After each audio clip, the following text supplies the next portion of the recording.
in Islam. My name is Wahid Burshan, and I'll be your host for tonight's program. We have with us here Professor Jeffrey Lang. Dr. Lang is a professor of math at the University of Kansas. He has been a Muslim since 1982, and he has been active in introducing Islam to non-Muslims for many years. Before we start tonight's program, we would like to congratulate all Muslims for the coming of the month of Ramadan.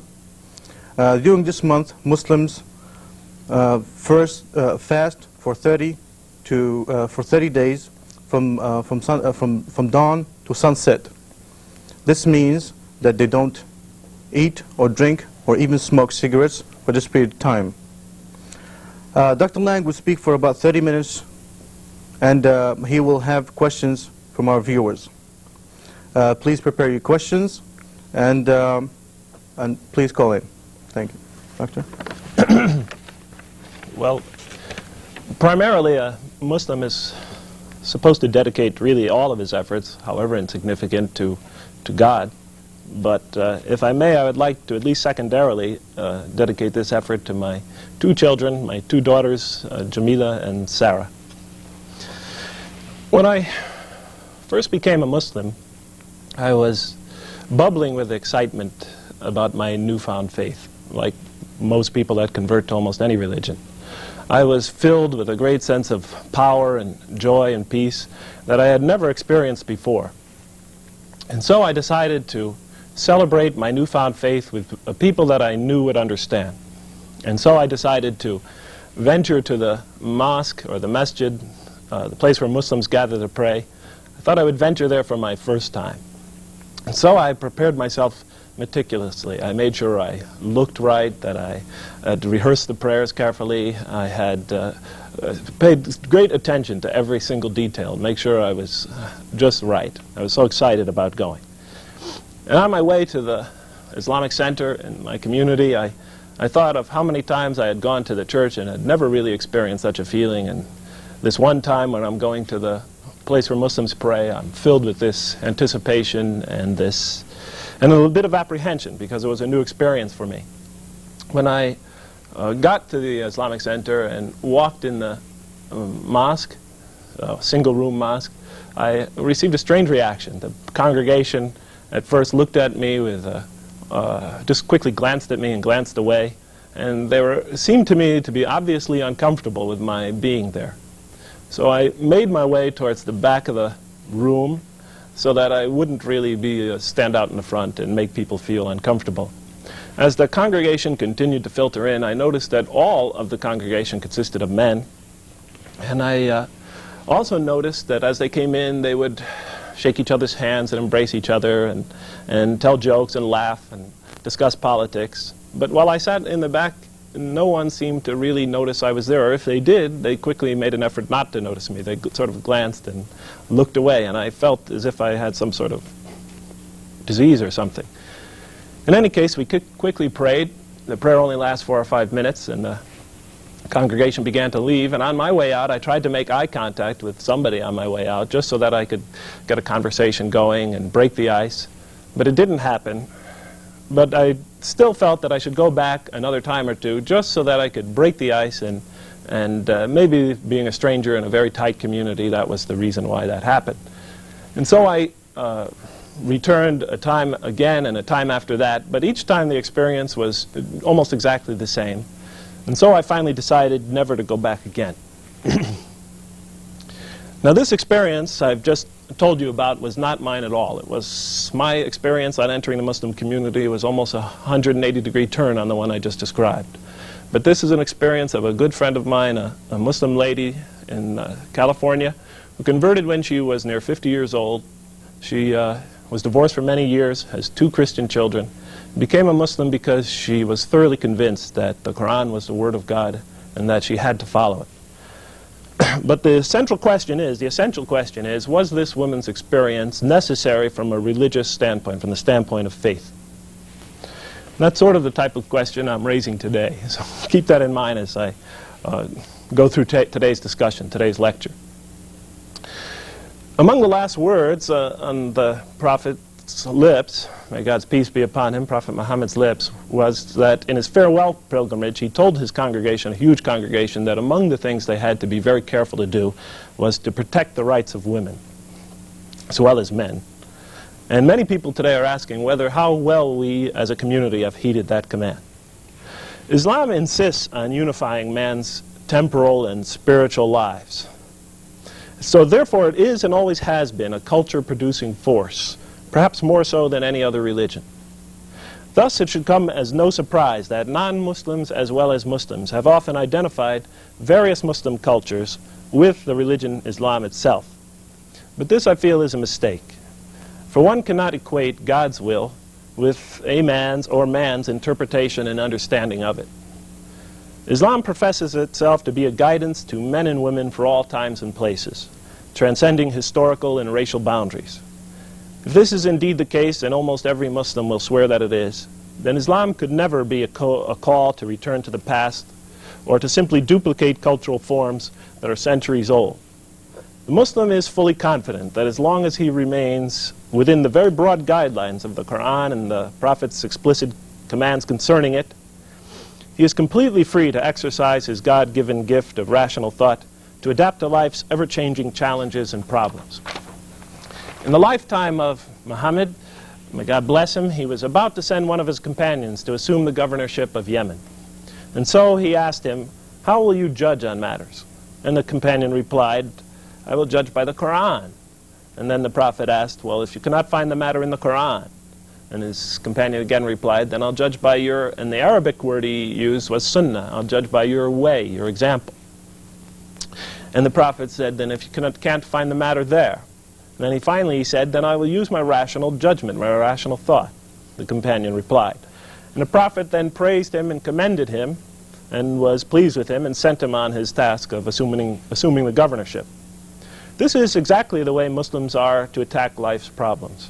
They consult the Quran, the life example of the Prophet, and then they use their God-given gift of rational thought to attack life's daily problems and adapt to life's constant changes. Keeping this in mind, the purpose of this lecture is to begin to discuss the prospects for Muslim communities of today and in the future in terms of male and female relations, at times giving special attention, that's why I'm the speaker, at times giving special attention to the situation of Muslims living in the Western nations. In the process, I will attempt to avoid discussing any particular culture's application or misapplication of the message of the Quran, however you feel about it, or for that matter, any particular scholar's opinion, however great a figure he or she was. Because human endeavor is always subject to limitation, and so I will refer, for the most part, only to the Quran and the life example of the Prophet.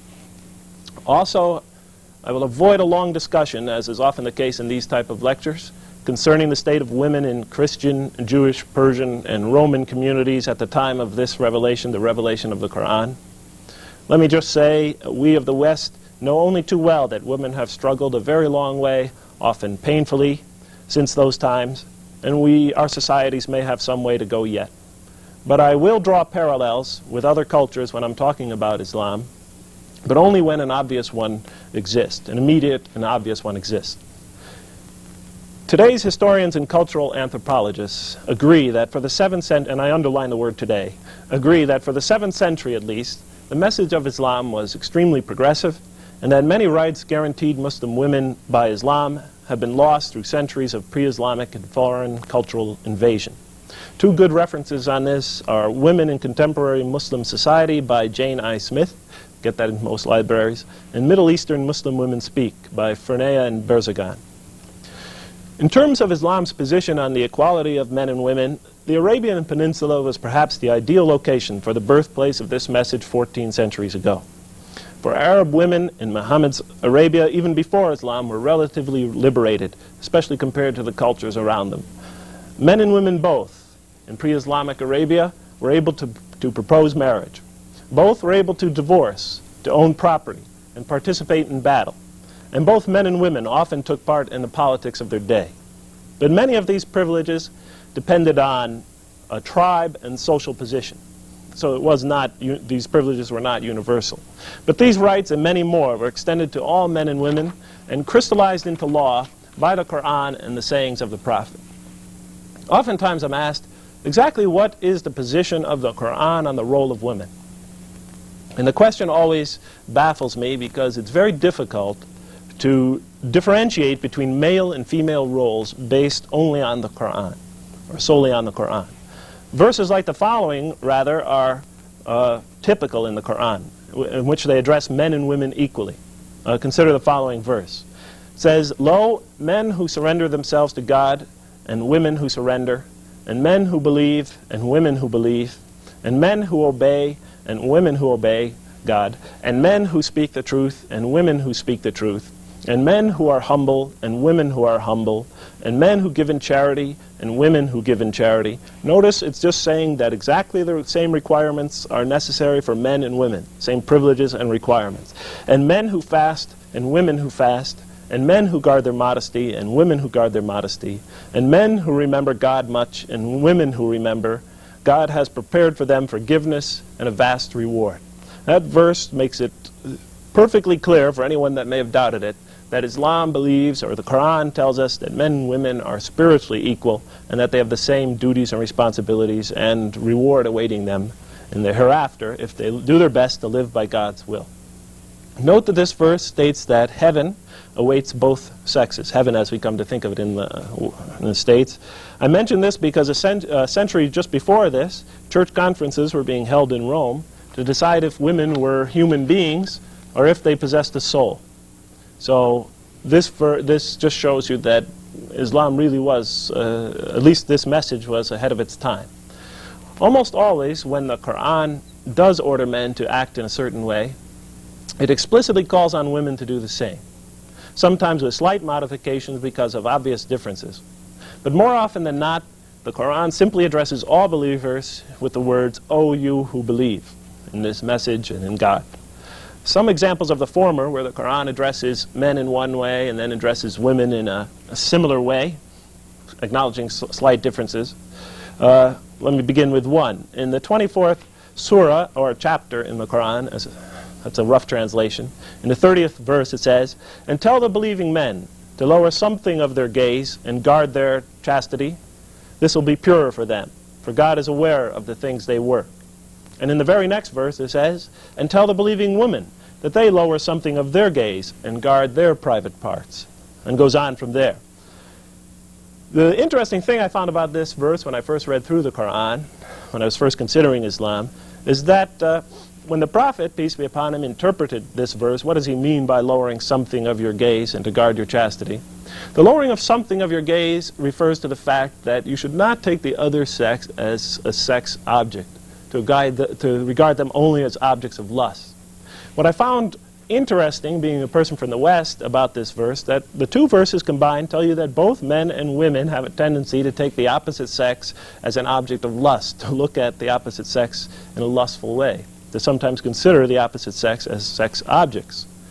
Now that may not seem striking in light of today's ideas, but you have to remember that through many periods in Western history, women were not considered to have any sexual desire at all.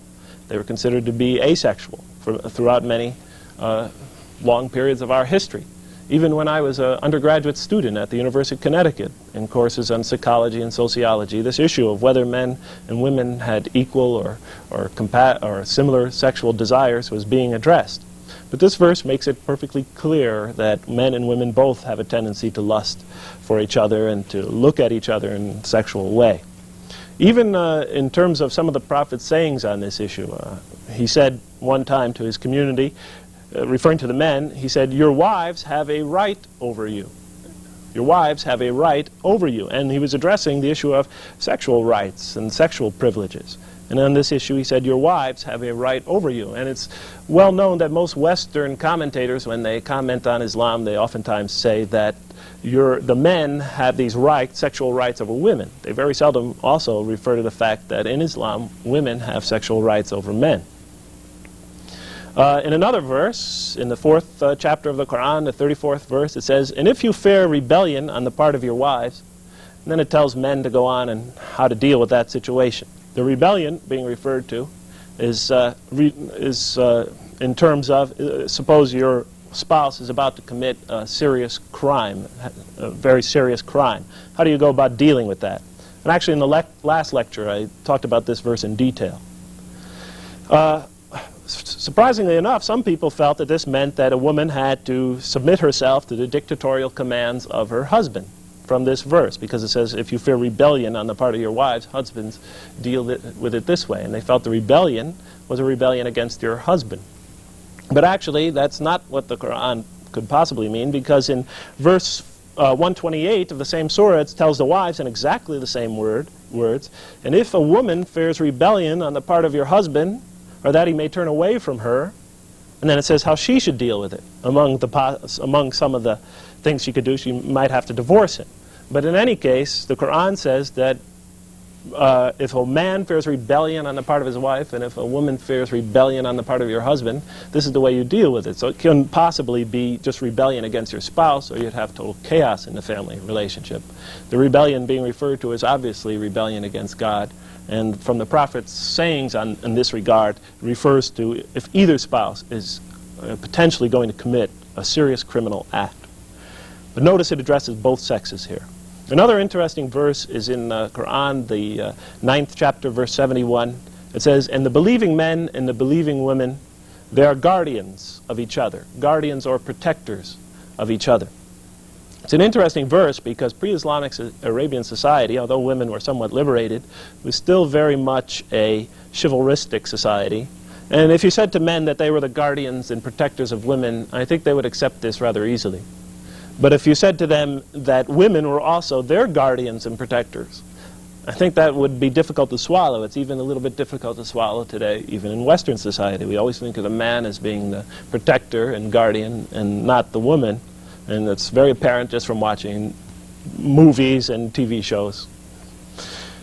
But in this verse it tells men and women both that they are guardians and protectors of each other. Another interesting verse, this is the last one I'll cite in this regard, it says in the Quran, we have created you, O mankind, we have created you of a single spirit, and from it created its mate. And notice it doesn't say which is created first, or gets into the issue of who came first, who came last. This verse isolates a single topic, that both men and women are created from a single spirit, that they are spiritually equal, made of the same spiritual essence. It's beautiful because the Quran will often do this. It'll take away all those other issues that people sometimes get themselves into a long debate about, who came first, how did it happen exactly, and isolates the really important issue that men and women are spiritually equal. In their tendencies to do wrong, no differentiation is made between the sexes in the Quran. The Quran, in the well-known allegory of the first man and first woman, says that both were equally responsible for the first sin.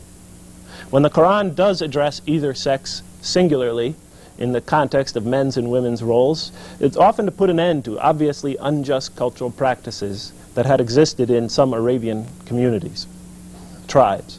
For example, female infanticide, the custom of ending marital relations with a wife and not allowing her to divorce, the practice of excluding female relatives from inheritance. These were practiced in some of the tribes in pre-Islamic Arabia, but these were ended. This practice was ended and stopped by the Quran. Although the Quran and sayings of Muhammad, may God bless him, did not exclude women from any career, it must be said that both of these sources do mention the importance of motherhood and the respect that society should give that position. Islam really does put a very strong stress on parenthood, and especially gives great admiration to the role of the mother in that regard. There are numerous sayings of the Prophet in this regard. Rather than just repeat them here, I'll tell you that they appear in a book that's easily obtainable from any Islamic center in your community. The book is The Status of Women in Islam by Jamal Bedawi, Dr. Jamal Bedawi, and you could look at many sayings of the Prophet in that regard. I'll isolate my attention on the Quran. In the Quran, chapter 46, verse 15, after telling men and women that they must surrender themselves to God and that he should be there's only one God, then goes on with the next command. It says, and we have commended unto mankind that he be kind to his parents. And which parent does it single out? This is invariably the way the Quran approaches this sort of issue.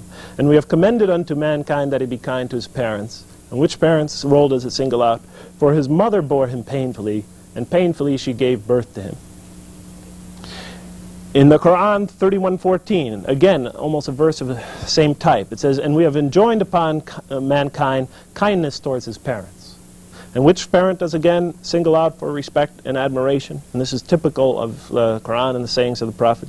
It says in the very next verse, "For his mother bore him by bearing strain upon strain, and his utter dependence on her lasted 2 years. So be grateful towards me and towards your parents. And remember that with me," that is with God, "is all journeys end." The interesting thing about these verses and the sayings of the Prophet is that it reminds mankind of his utter dependence on God by drawing a parallel to his utter dependence on his mother. Why is that striking?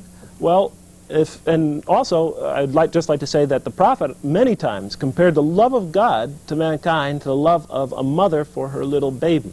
It's interesting for those of us who grew up in Western societies in the Jewish Christian tradition, because invariably we always think of God's love as the love of a father for his creation. We think of it as the love of a father, a male figure rather than a female figure.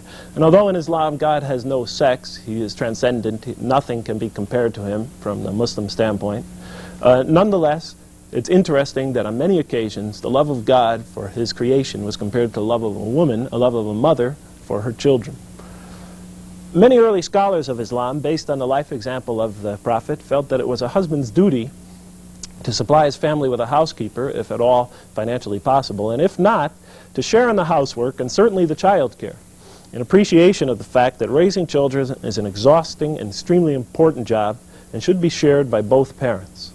It's interesting that when one of the Prophet's wives, Aisha, was asked what was her husband's behavior, what was the Prophet's behavior in her house, she responded by saying he served his wife, and she meant that he did housework for her. She said that means he did housework at home. I wonder how many of us do that today. In the United States, my wife is often referred to incorrectly as Mrs. Lang. I say incorrectly because Muslim women do not take the name of their husbands, but keep their family names after marriage. Part of the reason for this is that Muslim women are to maintain their own economic identity and independence. As I already stated, Islam guarantees all men and women the right to own property and the right to own businesses, rights that were not extended to Western women until the last century. A verse from the Quran that very briefly describes the economics of the family is the following. It appears in the 4th surah or chapter, verse 34. It says, "Men are responsible for the full maintenance of women." Actually, it says men are to maintain women, but the verb is in an intensive form, linguists tell me. So it's best translated as men are responsible for the full maintenance of women. For God has given of his bounty more to one than the other. So they spend of their wealth on their families. I'll go back to the verse in a minute, but curiously, this verse has been used by Orientalists and surprisingly by some Muslims to argue that the Quran states that men are somehow innately superior to women. But this verse just summarizes a well-known Islamic arrangement, marriage arrangement.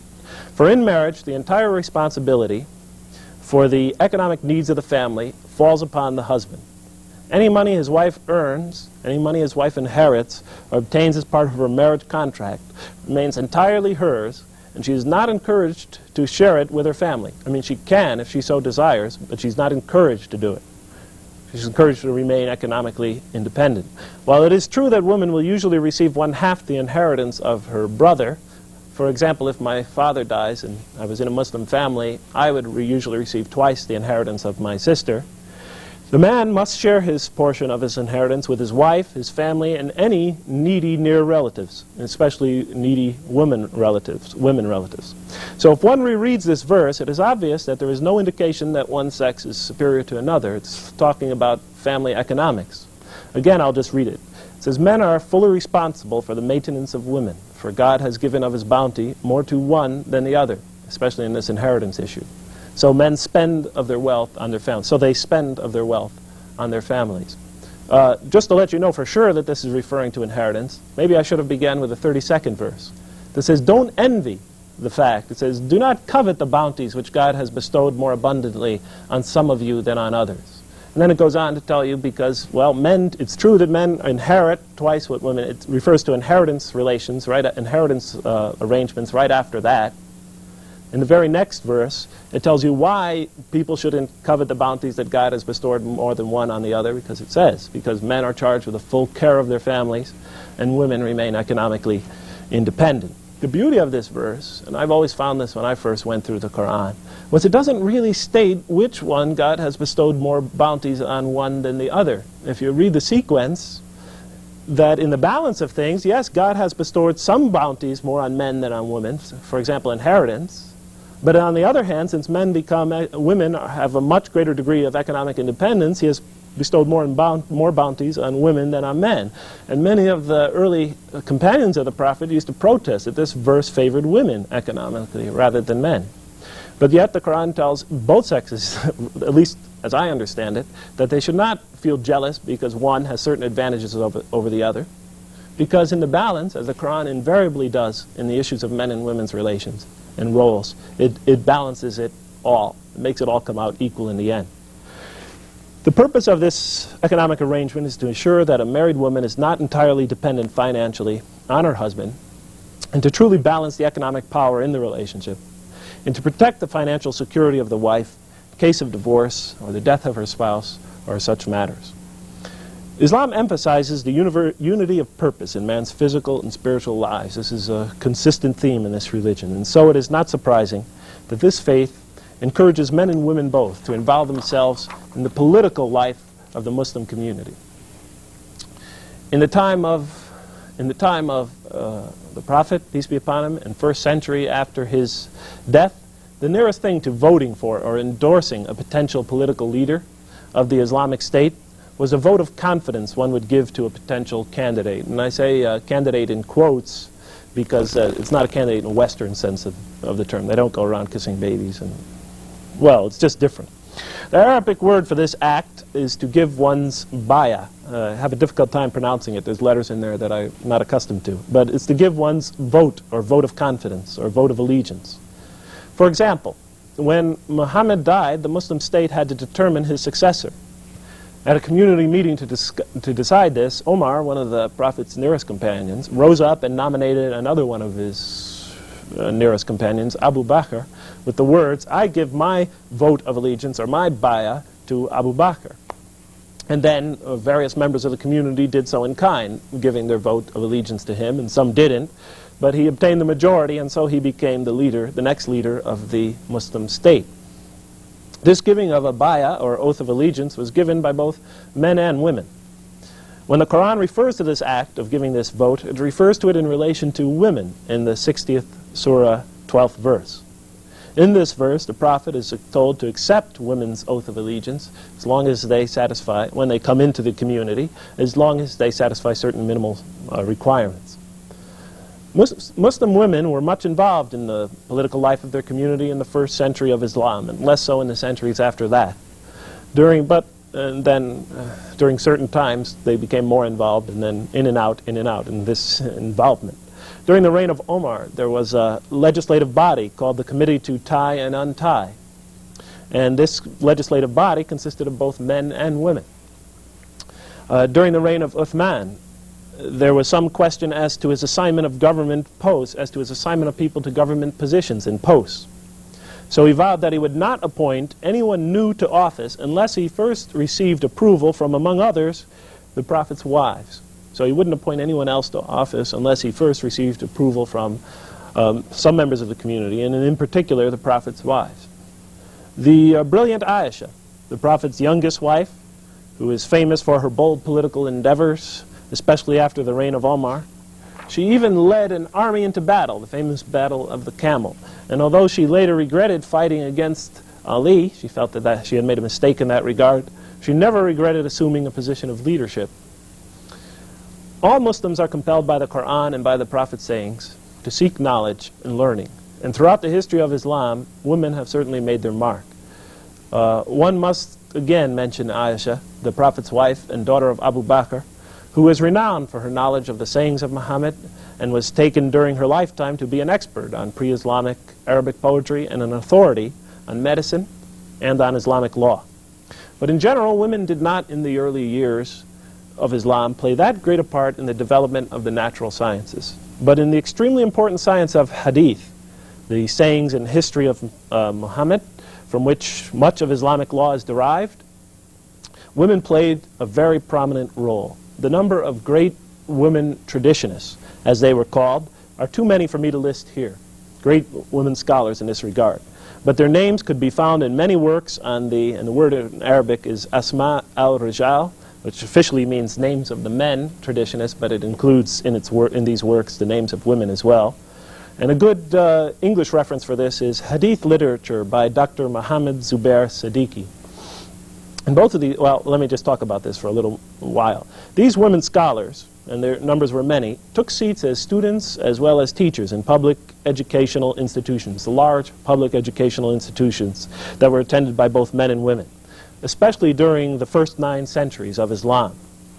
They attended general classes jointly with men traditionists, and in turn delivered lectures to large classes which were attended by men as well as women students in these large public educational institutions. The colophons of many manuscripts, which are still preserved in many libraries today, show them both as students and teachers of some of the most eminent male experts on this subject. Let me explain that last statement. What do I mean by the colophons? After, in those days, through the first many centuries of Islam, when you sufficiently learned or passed a subject being taught by a particular teacher, then he took your book, which covered that subject, and he signed not only his name to prove that you passed according to his standards, but he assigned his name, the name of his teacher, the name of his teacher's teacher, the name of his teacher's teacher's teacher's teacher, all the way back perhaps into the very first generations of the Muslim community. And these colophons, these signatures exist today. And if you look at them today, you'll see among those names, you'll oftentimes see something like this: a name of a man, then a name of a woman, then a name of a man, then a name of a woman, then a man, proving beyond a shadow of a doubt that men and women played a very strong part in the development of this very essential science to the Muslim community, and that men and women were both teachers and students at these institutions. Well, what I have attempted to do today, I'm running out of time, is not so much to define Muslim female and male roles, because in fact I don't really feel that Islam does this so much, but I have tried to demonstrate that within the broad guidelines of this faith and the spirit of this revelation, there are infinite possibilities for the progress and development of the Muslim community. Certainly man's intellectual growth throughout the century has endorsed Islam. The fundamental rights that we've come to recognize that all men and women do and must possess, and even some we have not yet realized, were emphasized and insisted on 14 centuries ago in the revelation received and communicated by Prophet Muhammad. But we Muslims have in many ways lost the spirit of this message, and so we must fully commit ourselves to the future. We must offer our perspective and add our voices to the effort of solving the many problems that exist inside and outside our community today. This is an essential aspect of faith, and we have neglected it for too long. We have to strive towards the Quran's descriptions of those who truly surrender themselves to God. For it says in the Quran, "You are the best of people ever created for your fellow man. For you insist on that which is right, and you forbid that which is wrong." And why do you do that? You do that out of the highest moral standard, because you believe in one God. And thank you, Wahid. Thank you very much, Doctor. Now we are going to go and take a break for a couple of minutes, and we'll be back with your questions. So please, I urge you to prepare your questions and call in with those 2 numbers. Thank you. Do we have a break now? Let's get a question from the studio audience. أعوذ بالله من الشيطان الرجيم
Thank you. Well, now we'll be waiting for the phone calls, and like I said, I urge you please to call in those numbers. And first of all, I will have a question for Dr. Lang. Doctor, as far as the woman's divorce situation and the man, can women divorce a man? Oh, can women divorce a man? Well, just about every book on Islamic law states that women can divorce a man. The terminology for it is a little bit different than the terminology for when a man divorces a woman. I guess the Arabic word for it is khul or something like this. I have a difficult time pronouncing it. They often spell it phonetically as K-H-U-L, K-H-U-L, sort of like a khul. But in any case, it refers to the fact that women do have the right to divorce their husbands. In the lifetime of the Prophet, a woman came to the Prophet, peace be upon him, and said to him, I'd like to divorce my husband, because I don't think I could stay within the bounds of this religion if I stay married to him. And his response was, well, has he done anything wrong? Is there in some way he's deficient as a husband? She said, no, he has excellent character, just that I don't love him. I don't feel that I can remain married to him and remain a good person, good Muslim. And he said, fine, then return to him the marriage gift that he had given you, and you are then divorced. And this is really the model that all jurists have followed. There's other traditions almost to the same effect that all jurists have followed up until now.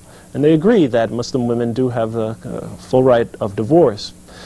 The terrible thing is that in some Muslim communities around the world, this right is denied women, or extra qualifications. Very difficult and strenuous standards are imposed before they will allow a Muslim woman to get a divorce. Many Muslim people feel that a Muslim woman does not have the right to divorce unless her husband grants her that right, which means she doesn't have a right at all.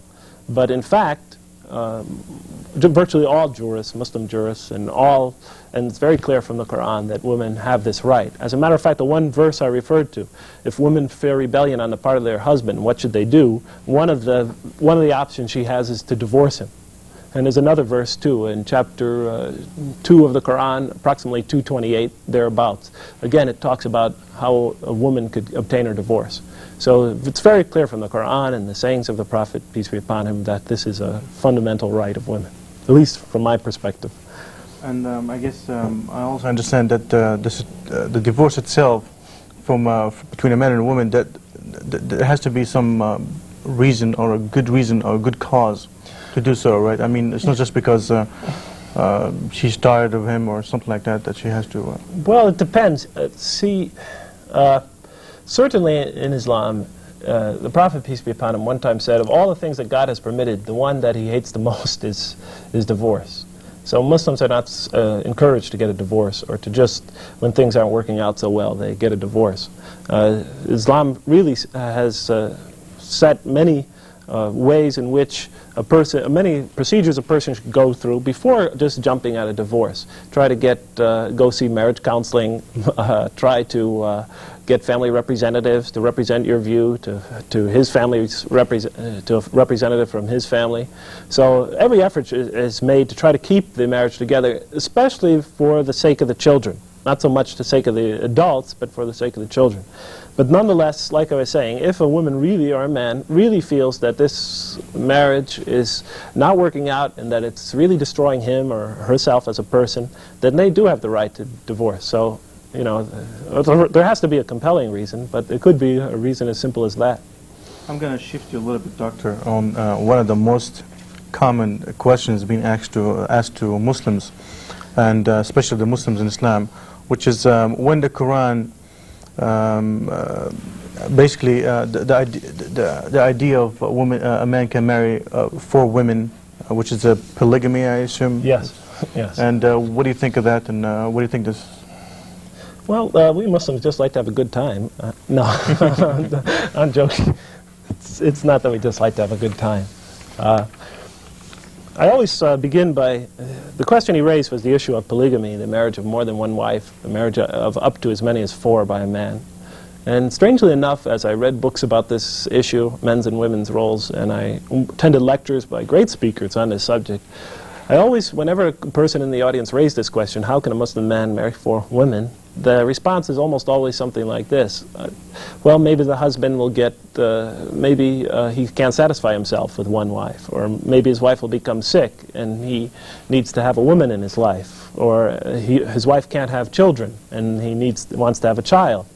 Of course, these reasons aren't really that compelling, these explanations, because if you just switch the genders of the words you're using there, you get obvious counterexamples like, well, what if a woman can't get satisfied with one man, etc. This is not the issue that the Quran, this really shows you the power of the Quran over the thought processes of men and women, of human beings. Because when the Quran addresses this issue of the marriage of more than one wife, the Quran begins by not addressing the needs of men. It doesn't even address the needs of women. It begins by addressing the needs of children. It's an important point. The Muslim community had just suffered very severe losses in a battle. Their numbers were not that great to begin with. And after this battle, the number of men as compared to the number of women was extremely small. There were many widows and many orphan children that the Muslim state had to do something about. So this verse was revealed in this way. It said, and if you fear for the orphan, it doesn't say if you fear for the needs of men or women, if you fear for the orphan children, then marry, then it next mentions the needs of women, then marry from among their women, 2, 3, or 4, but if you feel that you will not be just, then marry only one. See. So the verse is not really concerned with the needs of men or women, it's concerned with the needs of children, and the potential for those children growing up without a father and without a family environment throughout the rest of their lives. It's also concerned secondarily with the needs of women, because there's going to be a huge number of women in situations like that are going to have to go for their entire lives without a husband or without a mate, and there doesn't seem to be any other conceivable solution to that problem. So Islam, the beauty of the Quran is this, especially and it does this in many places, but not just this. It takes an institution that existed in pre-Islamic Arabia that actually had very many bad sides. The issue of multiple marriages like this, multiple wives. It takes that institution, and rather than obliterate it entirely, redirects it, keeps the institution, but redirects it to a good end. How to deal with the needs of women, widows, and orphan children in a situation where there are few men to marry from among them. And the Quran, in its typical fashion, and this is true of many other aspects of Islam, it takes a pre-Islamic Arabian institution that was actually sometimes evil and turns it into something that is really quite good. It should also be noted, too, that no other scripture, at least to my knowledge, forbids the marriage of more than one wife. If you take, for example, the Old Testament, Solomon had, what, 700 wives, 300 concubines. The New Testament, though Jesus is very hard on on divorce, I know of no statement where he prohibited a marriage of more than one wife. But the beauty of, like I said, of Islam is it deals with a very real problem that faces many societies. For example, Germany after World War II. Some people say Californian society today, where the number of eligible men as compared to the number of eligible women is there's a great difference. And how to deal with the potential of all these people going without husbands, and more importantly, these children going without fathers. This is the way the Quran deals with it, and I can't think of any other conceivable solution. Just quickly, and a follow-up on that, is that is there any basis as far as in Judaism or Christianity? I think you mentioned something in here, but as far as this is happening before, that did happen in Christianity, and Jesus had really nothing said about it? Or? Well, polygamy had existed in both Christian and Jewish communities for centuries, even after the time of Jesus, and little by little it came to be ruled out. Paul, in the gospel, not in the gospel, in the letters, said that it's actually better not to marry at all if you can avoid it. So people felt, for one reason or another, little by little, gradually, the marriage of one man and one wife came to be the rule. Even in Islam, one might argue that it's certainly preferable to marry just one wife, and it's also common sense that that's preferable. In the verse in the Quran that I just mentioned to you, it begins with a conditional statement. If you fear for the orphan, then do this, but make sure you are just. The very fact that the verse is so conditional and adds so many conditions to this stipulates so many conditions in this regard, makes you know immediately that under normal circumstances, one man, one wife is perhaps the ideal. There's another verse in Surah Al-Nur that was revealed a few years after this one that tells both men and women in the community that they should marry the single in their community. And in the very next verse it says not to even let financial matters sway you from that. So under normal circumstances, the marriage of one man and one wife is, even from an Islamic standpoint, at least as I understand it, is certainly preferable. And nobody is dying to get widows and children underneath their roof. But the fact of the matter is that this is a way of dealing with illness that a society, or a tragedy, or a pain that the society is suffering. And of course, at least from my standpoint, if you're not sick, then don't take the medicine. But if you are, use the cure. And this is how, it's not like a picnic for men. And many people think of it that way. But the way this verse was revealed, the men were told to take orphans. Maybe I'm going too long about this verse, but they were told to take orphans and widows underneath their roof and start providing for them. In actuality, in those days, men weren't jumping at that idea. Many of them tried to find their way out of that. And then shortly after that, a verse was, they felt, well, I can't truly love them all equally. And then the verse was revealed, well, you will never be truly just, no matter how much that is your heart's desire, but at least you must be equitable. So it told men that, although they would probably like to get out of this situation, they really can't. This was considered a burden for men, not a big pleasure thing. I went too long with that anyway, I'm sorry. Well, let's go ahead and try...